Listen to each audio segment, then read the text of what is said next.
तो hello learners, welcome back to my YouTube channel commerce and math classes. तो last class तक हमने 100 question discussion. आज हम 100 से जो आगे के क्वेश्चन है वो डिस्कशन। अब ये लास्ट दो वीडियोज है जिसके माध्यम से हम इकोनॉमिक्स के काफ़ी सारे क्वेश्चन कवर कर चुके होंगे और आगे की वीडियोज भी कंटिन्यूस रहेगी। मैं मैथ के आपके सामने 5 से 6 सेशन लेके आऊँगा जो आपके हर टॉपिक से कम 10-15 क्वेश्चन आप लोगों को कराऊंगा ताकि आपके एग्जाम्स में कोई दिक्कत ना आए। चलिए शुरू करते हैं आज की क्लास को। जिन भी स्टूडेंट को टारगेट ग्रुप ज्वाइन करना है नीचे डिस्क्रिप्शन में लिंक मिल जाएगी। और दूसरी बात ये है कि जो मुद्रा पूर्ति के जो रूल्स हैं, जो नियम हैं, यानी M1 M2 M3 M4 जो है वो आप लोग देखते हो। उसकी पीडीएफ जो है एक छोटी सी एक ये मानिए 1 पेज की एक पीडीएफ है, वो मैं आप लोगों के साथ टारगेट ग्रुप में शेयर करूंगा। तो आप देख लेना ताकि वहाँ से डायरेक्टली क्वेश्चन बनता है तो वहाँ से कोई दिक्कत नहीं आएगी। चलिए शुरू करते हैं। मुद्रास्फीति की अवस्था में निम्न वर्ग का आर्थिक लाभ होता है। जब आपकी महंगाई बढ़ती है तो आपको पता है कि सारा का सारा भार जो होता है वो भोक्ता वर्ग उठाता है, जबकि फायदा किनको होता है? एक तो उत्पादक वर्ग को और व्यापारी वर्ग को, यानी उपयुक्त दोनों सही हो जाएंगे। मुद्रास्फीति का प्रतिकूल प्रभाव पड़ता है। प्रतिकूल का मतलब क्या है कि आपका जो प्रभाव पड़ता है उल्टा प्रभाव पड़ता है, यानी आपकी जो महंगाई बढ़ रही है उसका उनके ऊपर प्रतिकूल प्रभाव पड़ेगा। तो हम ये कह सकते हैं सरकार पर कोई प्रभाव नहीं होता।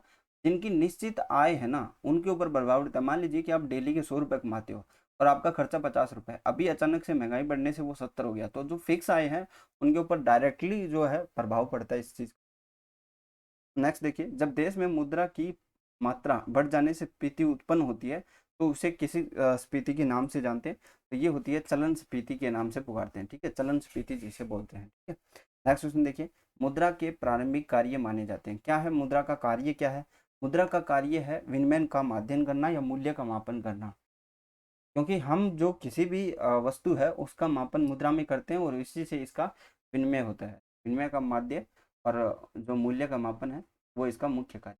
मुद्रा को मौलिक आविष्कारों में से एक जाना जाता है क्योंकि जो मुद्रा है वो मनुष्य की अनेक कठिनाइयों को दूर कर देती है। ठीक है, यही आपका इसका आंसर होता है।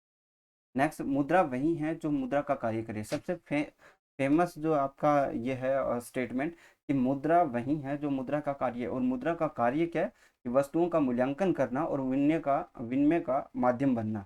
मूल्यांकन का मतलब ये है कि कोई वस्तु को आप उसको उसके अंदर मेजरमेंट करते हो कि ये कितने रुपए की है या फिर कितने यूनिट की है, कितने पैसों की है। ठीक है, तो ये आपका इनका पहला कार्य है और ये जो परिभाषा है ये फेमस है हार्टले विदर्स की। कौन सा कथन मुद्रा बाजार से संबंधित नहीं है? चलिए देखते हैं सभी। मुद्रा बाजार में अल्पकालीन कोषों का लेन देन होता है। मुद्रा बाजार में तुल्य परिसंपत्तियों में लेन देन होता है। मुद्रा बाजार में ब्याज रहित लेन देन होता है। तो नहीं पूछा है तो ये आपकी विशेषता नहीं होगी। मुद्रा बाजार में जो है ब्याज रहित लेन देन नहीं होता, ब्याज सहित होता है। आप छोटे से छोटे अल्पकालीन और दीर्घकालीन दोनों प्रकार के आप जो है लोन ले सकते हो मुद्रा बाजार में। नेक्स्ट क्वेश्चन देखिए क्या बोलता है। क्वेश्चन बोलता है कि निम्नलिखित में से कौन संगठित भारतीय मुद्रा बाजार का अंग नहीं है। यानी एक तो संगठित है, तो इसमें देखिए भारतीय स्टेट बैंक है और विदेशी बैंक का संयुक्त पूंजी वाली कंपनियां जो देसी बैंकर्स हैं वो आपकी क्या है इसमें भारतीय मुद्रा बाजार का अंग नहीं होते। ठीक है, इनका एक अलग सा सिस्टम है। व्यापारिक बैंक का कार्य नहीं है। व्यापारिक बैंक आपको क्या करता है? जमा स्वीकार करता है, भाग का सृजन करता है, उधार देता है, उधार लेता है। ठीक है, लेकिन नोटों का निर्गमन कौन करता है? आरबीआई करता है, जो भारत का सेंट्रल बैंक है। ठीक है, खाक निर्माण का मुख्य कार्य है, खाक निर्माण करना मुख्य कार्य है किसका? केंद्रीय बैंक, व्यापारिक बैंक। तो ये जो है व्यापारिक बैंकों का मुख्य कार्य होता है। केंद्रीय बैंक जो है साख का निर्माण नहीं करता। साख के निर्माण का आधार क्या है? अगर आपसे आधार पूछता है तो देखिए, व्यापारिक बैंक में जनता की जो प्राथमिक जमाएं हैं उन्हीं को आधार बनाकर व्यापारिक बैंक साख का निर्माण करता है। ठीक है, ये इनका बेसिक होता है क्योंकि अदरवाइज तो कहीं पे भी उनका कोई है नहीं जो लोग जमाई कराता है, जमाई करवाते हैं उनका ही हम यूज करते हैं। भारतीय बैंक भारत का केंद्रीय बैंक है, कौन सा है? तो आरबीआई है। आरबीआई इसमें दे नहीं रखा तो ये चारों ही ऑप्शन। रिजर्व बैंक का राष्ट्रीयकरण कब हुआ? सबसे इंपॉर्टेंट क्वेश्चन है, आपको बार बार बताया भी है। 1949 के अंदर हुआ। रिजर्व बैंक ने भारत में अपना कार्य कब से आरंभ किया? तो ये आरंभ तो इन्होंने पहले ही कर दिया था। जब 1 अप्रैल 1935 को कर दिया था, बट इनका जो राष्ट्रीयकरण है, जो भारत का इनके ऊपर जो अधिकार हुआ वो 1949 के अंदर हुआ। वर्तमान में भारत में बैंक दर क्या है? आपको ये क्वेश्चन तो आपको करंटली पूछा जा सकता है, करंट के क्वेश्चन है, इसमें आपकी रेट दी हुई है जो अभी फिलहाल नहीं है। तो एक बार के लिए आप जो ये 15 और 16 क्वेश्चन है ना, ये दोनों ही नोट कर लो आप। मई के हिसाब से आपकी जो बैंक रेट है, बैंक रेट एक तो होती है बैंक रेट, ठीक है, ये आपकी 4.65% है। एक होती है आपकी repo rate, repo rate, repo rate क्या है आपकी? रेपो रेट है आपकी 4.40%। और दूसरी रिवर्स रेपो रेट होती है, रिवर्स रेपो रेट, ठीक है, उनको हम क्या कितना परसेंट है ये? 3.35%। एक होती है आपकी CRR, ये फिक्स रहती है 4% है। और एक होती है SLR, ये भी आपकी फिक्स रहती है 18%, ठीक है। अब देखिए इसमें कुछ चीज़ें हैं आपके लिए जो इम्पोर्टेंट, जैसे अगर आप पूछे कि रेपो रेट क्या है, रेपो रेट वो रेट होती है जो इंटरेस्ट चार्ज करती है, कौन? RBI। जैसे आपका जो कोई भी बैंक है, जैसे PNB बैंक हो गया, अगर वो RBI से पैसा लेता है तो वो कौन सी रेट से उनके ऊपर इंटरेस्ट चार्ज करेगी? क्या? 4.4%। अगर मान लीजिए कि PNB के पास ज़्यादा पैसा है और वो रिजर्व बैंक के पास लोन पे देना चाहती है, तब उनको ब्याज कितना मिलेगा? वो रिवर्स रेपो रेट में मिलता है 3.35%। CRR वो पैसा होता है जो आपको रखना होता है किसके अपने पास, जो मान लीजिए कि आउट ऑफ मनी हो जाएगा। अगर मान लीजिए कि हम जितनी भी जमाएं कर रहे हैं और उतना ही पैसा अगर निकालने लगे तो आउट ऑफ मनी हो जाए, इसकी वजह से 4% जो है RBI ने तय किया हुआ है कि आपको बैंक में रखना होगा। और ये कौन तय करता है? ये मॉनेटरी पॉलिसी के जो मेंबर्स होने, मॉनेटरी पॉलिसी की जो कमेटी होती है उसके द्वारा तय होता है, ठीक है। और SLR क्या होता है? वो पैसा जो RBI के पास आपका जमा रहता है इन बैंकों का, ठीक है। तो ये एक सिस्टम है, इस सिस्टम को बनाए रखते हैं। मॉनेट जो आपकी इन्फ्लेशन है वो भी इन्हीं से जो है कंट्रोल की जाती है RBI द्वारा। वर्तमान में राष्ट्रीयकृत बैंकों की संख्या कितनी है? ये 12 बैंक है अभी, क्योंकि मर्ज करने के बाद 12 बैंक बचे। अब इनमें से मुख्यतः बैंक कौन कौन से? देखिए कुछ आप लोगों को याद रखना है। PNB, आपका बैंक ऑफ बड़ौदा है, बैंक ऑफ इंडिया है BOI, CBI है सेंट्रल बैंक ऑफ इंडिया, आपका CB है कैनरा बैंक है, UBI है, यूको है, SBI है, इंडियन ओवरसीज बैंक है, पंजाब एंड सिंध बैंक है, इंडियन बैंक है, और बैंक ऑफ महाराष्ट्र है। ये ऐसे 12 बैंक है। भारतीय स्टेट बैंक का सहायक बैंक नहीं है अभी फिलहाल के रूप में, आपका कोई भी भारत का सहायक नहीं है। इनको SBI में कन्वर्ट कर दिया गया। हमारा SBB जो था, जो बीकानेर एंड जयपुर एंड बीकानेर, वो भी आपका मर्ज होकर SBI बन गया। रिजर्व बैंक के लिए गवर्नर की नियुक्ति की जाती है। रिजर्व बैंक का जो गवर्नर है उसकी नियुक्ति कौन करता है? तो उसकी नियुक्ति भारत सरकार द्वारा की जाती है।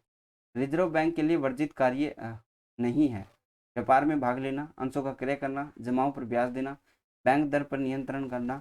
इसमें से कौन सा कार्य नहीं है बैंक दर पर वर्जित? अच्छा, वर्जित पूछा है कि वो कार्य बैंक नहीं करता। इसमें बैंक दर पर नियंत्रण करना ये इसका कार्य है, अंशों का क्रय करना इसका कार्य नहीं, व्यापार में भाग लेना, जमाओं पर ब्याज देना इसका कार्य नहीं है। ये बैंकों की जमा पे ब्याज दे सकता है और बैंकों को लोन भी दे सकता है, लेकिन ये वैसे डायरेक्टली काम नहीं करता। मुद्रा के प्रकार में निम्न शामिल है: बैंक साख, धातु मुद्रा, पत्र मुद्रा, सोना। सोना इसका शामिल नहीं है, ये आपका राइट आंसर हो जाएगा। नेक्स्ट क्वेश्चन देखिए, वर्तमान मुद्रा का आविष्कार हुआ। वर्तमान मुद्रा का आविष्कार हुआ, क्या हुआ कि वस्तु विनिमय प्रणाली, जो बार्टर बार्टर पहले जो एक्सचेंज चलता था उसके जगह पे वस्तु विनिमय प्रणाली को दूर करने के लिए मुद्रा का आविष्कार हुआ। वर्तमान में भारतीय रिजर्व बैंक निम्न पद्धति के आधार पर नोट का निर्माण करती है। कौन सी पद्धति वो संचालित करती है? न्यूनतम कोष पद्धति, ठीक है। आपके पास मिनिमम, आपके पास इतना फंड होना चाहिए तभी आप नोट क्या कर सकते हो? निर्माण कर सकते हो, ठीक है। भारतीय रुपया है एक विधि ग्राह्य जो है आपकी मुद्रा है ये, ठीक है। M1, देखिए M1 और M2 और ये सारी चीज़ें मैंने आप लोगों को बताई थी। अभी एक बार के लिए मैं फिर से आपको बता दूं कि मैं आप लोगों को एक PDF देने वाला हूं जिसके अंदर से आपको समझ में आ जाएगा। देखिए, अगर हम बात करें कि किसी विशेष समय पर जनता के बीच प्रचलित धन की जो कुल मात्रा है उसको हम मुद्रा आपूर्ति कहते हैं।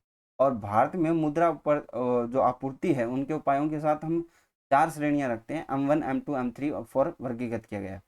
एक M0 भी होता है, और ये वर्गीकरण 1977 में किया गया। कब किया गया? 1977 में किया गया। अगर हम बात करें एक M0 की, रिजर्व मनी, जिसको हम M0 जो होता है, M0 ये आपको कभी नहीं सुना होगा आपने, इसको रिजर्व मनी बोलते हैं। इसे हम हाई पावर्ड मनी कहते हैं, या मौद्रिक आधार कहते हैं, या आधार धन के नाम से भी जानते हैं। M0 बेसिकली क्या होती है? M0 जो होता है आपका, वो होती है आपकी प्रचलन मुद्रा। और आरबीआई के पास जो बैंकों के पास जमा है और आरबीआई के पास अलग जो जमाएं हैं, उनको मिलाकर हम इसको कहते हैं। ये अर्थव्यवस्था का मौद्रिक आधार होता है। अब हम बात करते हैं जो श्रेणियां हैं M1, M2, M3, M4। तो सबसे पहले जो M1 आती है उसको हम नैरो मनी कहते हैं। नैरो मनी, नैरो मनी में क्या है? प्रचलन में मुद्रा जो चल रही है वो, साथ में बैंकिंग प्रणाली के साथ जो डिमांड डिपॉजिट है, जैसे करंट अकाउंट, सेविंग अकाउंट, वो, और प्लस आरबीआई के पास अन्य जमा। अब मैंने कहा कि प्रचलन में मुद्रा, प्रचलन जो आपकी प्रचलन प्रचलन है, जो भी मार्केट में मुद्रा है, प्रचलन मुद्रा। और प्लस में आपको बोला मैंने कि आरबीआई के पास जो जमाएं हैं, आरबीआई के पास बैंकर्स जो डिपॉजिट है, जैसे सेविंग अकाउंट है, ठीक है, करंट अकाउंट है, वो सारी जमाएं, प्लस आरबीआई के पास अन्य जमाएं हैं, उनको हम M1 के नाम से जानते हैं। ठीक है, नैरो मनी इसको बोला जाता है। अगर हम M2 की बात करते हैं तो M1 तो आएगा ही आएगा, प्लस में जो डाकघरों में भी जमा, जो बचत जमा है, वो आपकी सेविंग्स जो अकाउंट्स है, उनकी जमाओं को क्या कर लिया जाता है? ऐड कर लिया जाता है। फिर हम बात करते हैं M3 की, जिसको नैरो मनी है। नैरो मनी के पास M3 को हम क्या बोलते हैं? ब्रॉड मनी बोलते हैं। ये क्या होता है? M1 होता है, M1 प्लस आपकी बैंकिंग प्रणाली के साथ जो टाइम डिपॉजिट है वो आता है। और M4 की बात करेंगे तो M3 प्लस डाकघरों के, तो बचत बैंकों के पास सभी प्रकार की डिपॉजिट है वो आ जाती है। ठीक है, तो आपको M1 और M3 ज़्यादा याद रखना है। वो पीडीएफ आपको मिल जाएगी, तो उससे आपको कंफ्यूजन नहीं होगा। एक साथ आप सभी चीज़ें देखोगे तो आपको समझ में आ जाएगा स्टेप बाय स्टेप। M1 क्या है? यहाँ पे कोई क्वेश्चन पूछा M1 क्या है, तो अब इसको पढ़ने के बाद आपको मेरे हिसाब से इन क्वेश्चनों की जरूरत भी नहीं पड़ेगी। M1 होता है जो रिजर्व बैंक के अन्य जमाएं हैं, वो होती है। आपको बताया M1 में प्रचलित मुद्रा आ गई, और आरबीआई के पास जो बैंकर्स जमा है, जैसे सेविंग अकाउंट, करंट अकाउंट, और प्लस आरबीआई की अन्य जमाएं इसमें शामिल होती है। तो आपका थर्ड ऑप्शन सही हो जाएगा। अगर हम ये जो M1 है और इसके अंदर पोस्ट ऑफिस वाली जो जमाएं हैं वो हम मिला दें, तो ये क्या आ जाती है? M2 आ जाती है। ठीक है, आरबीआई ने न्यूनतम कोष पद्धति कब से प्रारंभ की? न्यूनतम कोष पद्धति से हम नोटों का निर्गमन करते हैं। ये पद्धति कब शुरू हुई? ये आपकी 6 अक्टूबर 1956 को शुरू की गई। भारतीय रिजर्व बैंक की मुद्रा पूर्ति के लिए काम में लाए जाने वाले उपाय हैं। कौन कौन से उपाय हैं? देखिए, हम जो मुद्रा पूर्ति के लिए उपयोग लेते हैं वो एक नैरो मनी है और एक ब्रॉड मनी है। मैंने कहा M1 और M3 आपके लिए इंपॉर्टेंट है। ठीक है, 4 हो गया। वाणिज्यिक बैंकों की मुद्रा पूर्ति होती है। तो वाणिज्यिक बैंक है, उसकी मुद्रा पूर्ति कैसे होती है, क्या आपसे पूछा गया? तो ये मांग जमाएं सर्जन से होती है। क्या होती है? मांग जमाओ सर्जन से। कौन सा कथन सत्य है? CRR यानी case reserve ratio and SLR यानी स्टेटरी लिक्विड रेशियो, दोनों को तरलता पर समान प्रभाव पड़ता है। आपसे पूछा है कि कौन सा कथन इसमें से सत्य होगा, तो ये तो आपका सत्य नहीं है। यह सीधा कि पिछले 2 वर्षों में भारत में अच्छी फसल के कारण मुद्रास्फीति घटी है। वित्तीय क्षेत्रों के विकास होने पर संसाधन गतिशीलता में वाणिज्यिक बैंकों का सापेक्षिक महत्व कम हो जाता है। ये आपका सही है कि अगर वित्तीय क्षेत्रों का विकास होने पर जो संसाधन गतिशीलता है, उसमें जो वाणिज्यिक बैंक है, जो आपके फाइनेंशियल बैंक है, कॉमर्शियल जो बैंक है, उनका सापेक्षिक महत्व क्या हो जाता है? कम हो जाता है। एक देश की मुद्रा को का मूल्य किस में मापा जाता है? इसका मूल्य जो होता है वो किस में मापा जाता है? वो क्रय शक्ति में मापा जाता है कि उसके जो 1 रुपया है उससे हम कितनी चीज़ें खरीद पाते हैं। M4 क्या है? देखिए, M4 की बात करें तो M4 का हमने फॉर्मूला पहले ही बता दिया। M3 प्लस डाकघरों की कुल जमाएं। आरबीआई के अनुसार करेंसी नोट और जनता के पास सिक्के सम्मिलित किए जाते हैं। किस किस चीज़ में इसमें हम काउंट करेंगे? तो ये आपका हो जाएगा उपयुक्त सभी, यानी M1 में भी आता है, M3 में भी आता है, क्योंकि हम इसमें M1 तो लेते ही हैं। और जो प्रचलित मुद्रा है इसमें आती है ये सारी करेंसी नोट और जनता के पास जो सिक्के हैं, वो सभी में आता है, तो इसमें सभी में लिया जाता है। नेक्स्ट क्वेश्चन क्या बोल रहा है? आरबीआई व्यास M4 में सम्मिलित होते हैं। M4 में हम क्या क्या सम्मिलित करते हैं? इसमें M1 और डाकघरों में जो बचत जमा है उनको हम सम्मिलित, इसको मिलाना है तो देखिए, हम पहले जो इजी इजी है उनको हम मिला लेते हैं, ताकि आपको जो बाकी के ऑप्शन मिल जाएं। जनता के पास चलन में मात्रा और बैंक के पास जमाई और रिजर्व की अन्य जमाई, तो ये तो M1 हो गया। ठीक है, M1 के अंदर हम डाकघरों के जो जमाए हैं उसको हम जोड़ दें, उसको हम जोड़ दें तो हमारे पास क्या आ जाएगा, M2 आ जाएगा। तो M1 प्लस ऑफिस बचत खातों में जमाए हैं, इनको हमने जोड़ा तो M2 हमारे पास आ जाएगा, ये फोर्थ वाला। और M1 प्लस बैंकों के पास कुल जमाए, ठीक है, M1 प्लस बैंकों के पास कुल जमाए हैं तो ये आपके क्या हो जाएगा, M3 हो जाएगा। और M3 प्लस पोस्ट ऑफिस में कुल जमाए हैं वो आपका क्या हो जाएगा, M4 हो जाएगा। देखिए फोर्थ में तो आपका थर्ड है, तो फोर्थ में थर्ड कौन से ऑप्शन में दे रखा है, ये एक ऑप्शन है आपका फोर्थ, यही आपका मिलेगा। मुद्रा पूर्ति के संबंध में कौन सा कथन सत्य है। देखिए हम देखते हैं, मुद्रा पूर्ति ब्याज दर से निर्धारित होती है। मुद्रा पूर्ति वाणिज्यिक बैंकों से नियंत्रण होती है। मुद्रा जो पूर्ति है वो सिक्के, नोट और बैंक जमाएं आती है। मुद्रा पूर्ति का नियंत्रण केंद्रीय बैंक करता है जो कि RBI है। ये आपका सही हो जाएगा। तो आज हमने 135 क्वेश्चन किए। नेक्स्ट क्लास में हम 135 से आपके कंप्लीट 166 जो क्वेश्चन है कंप्लीट कर देंगे। आज के लिए बस इतना ही, नेक्स्ट क्लास में मिलते हैं। और अगर आपको हमारी वीडियो पसंद आई तो लाइक ज़रूर कीजिए। आज के लिए बस इतना ही, thank you, bye, have a nice day.